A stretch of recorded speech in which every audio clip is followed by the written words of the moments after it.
harta zakat yang tidak dikeluarkan itu menjadi harta haram yang akan termakan oleh kita. Misal,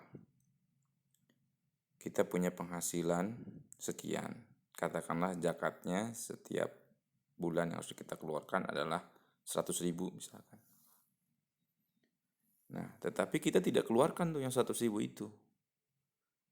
Maka manakala kita belanja, ya, belanja makanan, beli pakaian, bayar ini, bayar itu, ya, kita nggak tahu tuh uang 100.000 yang sebenarnya bukan hak kita, itu ada di mana. Maka bisa jadi kita makan makanan haram cuma karena 100.000 itu nyampur di situ. Bisa jadi kita pakai pakaian yang haram karena yang 100.000 itu nyampur di situ. Karena barang haram itu seperti barang najis. Barang najis itu kan misalkan kalau kita punya air 1 gelas gitu, ada tai cicak gitu ya. Kotoran cicak. Kotoran cicak tuh walaupun sedikit air itu sudah jadi najis gitu. Maka oleh karena itu hati-hati dengan harta zakat yang tidak dikeluarkan.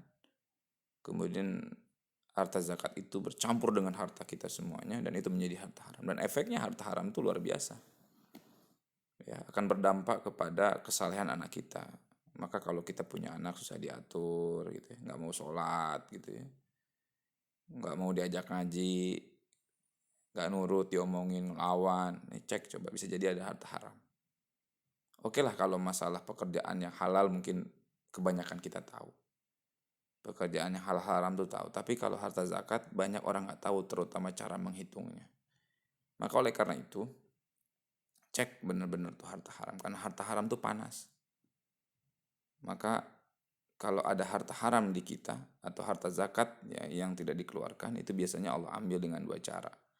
Yang pertama Allah akan ambil dengan caranya sendiri. Tiba-tiba kita punya masalah, rumah bocor sehingga keluar duit, mobil mogok gitu ya, anak sakit, itu caranya Allah ngambil.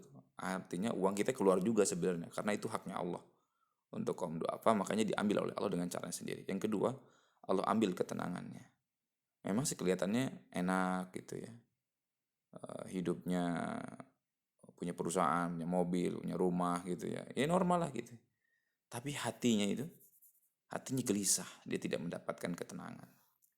Padahal dunia ini sebenarnya untuk membuat kita merasa cukup. Kan kita kalau ada dunia misalkan ya, kalau ada harta, kita lapar, ada nasi kan tenang tuh. Ya, kita punya harta, mau bayar listrik cukup gitu, ada uangnya juga tenang. Tapi ketika harta tidak membuat kita tenang, nah ini hati-hati, bisa jadi itu ada harta haram yang termakan sehingga Allah ambil dengan kedua cara itu. Pertama Allah ambil dengan caranya sendiri, yang kedua Allah ambil ketenangan dalam hidup.